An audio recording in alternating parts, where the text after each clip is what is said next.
Welcome to the emotion room. The aim of this exercise is to help students embody emotions whilst being aware of emotional triggers, shifts, and reactions. The way we set up this room is we have two chairs either side of your space. The chairs will represent the doors to the room. Every time a student enters or exits the room, they must open the door and close it behind them. When a student is waiting to enter the room, either you or the student can come up with an emotion they're going to embody all the way through this room. Now, here's the really important thing.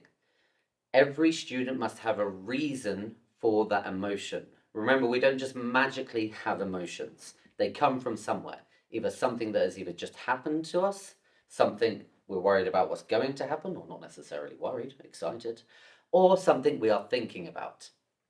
Once your student has this, they can enter the room. As they open the door, they embody the emotion that they have chosen and close the door behind them and keep that emotion all the way through the room until they get to the other door, open it and close it. Then they can release that emotion. We are now going to show you the different steps in how we perform this exercise. And we're going to use some tips and tricks as well.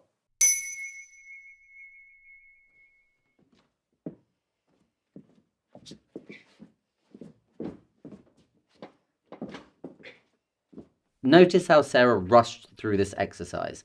Now, this will be 99% of kids when they first do this. What we want to do is to get them to slow down and take their time, as shown in this next example.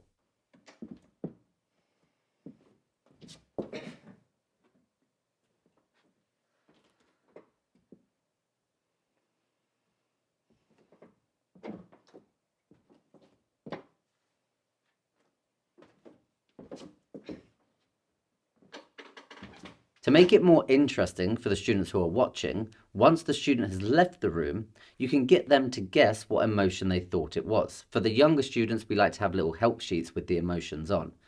If they can't guess the emotion, take the student who just walked through the room to the side, give them a bit of direction to help them with the emotion and get them to do it again and see if that helps.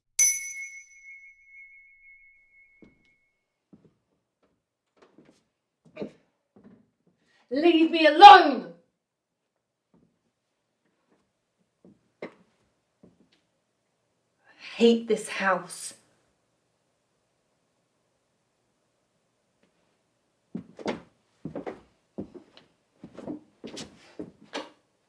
If your kids are struggling with dialogue inside the room, you can give the whole group a phrase to say. Remember, it doesn't matter what they're saying. What matters is how they're using the words to show the emotions that they're feeling. In this step, the kids are now going to come in with an emotion, and remember, a reason with it, and then they will find something in the room that is going to change their emotion, and it will change because they're responding to what is in the room. Now, in this example, Sarah will be coming in, frustrated at her parents still, but she finds a present, and she realizes they've remembered her birthday. It doesn't have to be a present. It can be a letter that they read. It could be a text message if they've got their phones on them. Or it can be something that they are imagining. What's important is that they're responding to something that changes their emotions, and then they leave the room.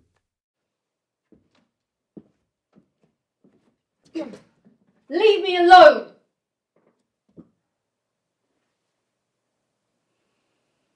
hate this house.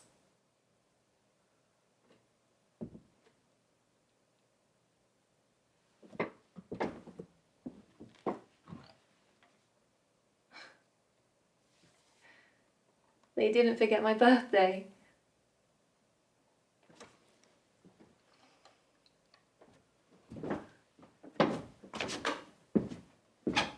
Have lots of fun with this. There's lots of different variations. You can find them on the worksheet with the tips as well. You can even add lots of different people into the room at the same time as well, and they're reacting off of each other. This little exercise is great, and there's endless ways to do it.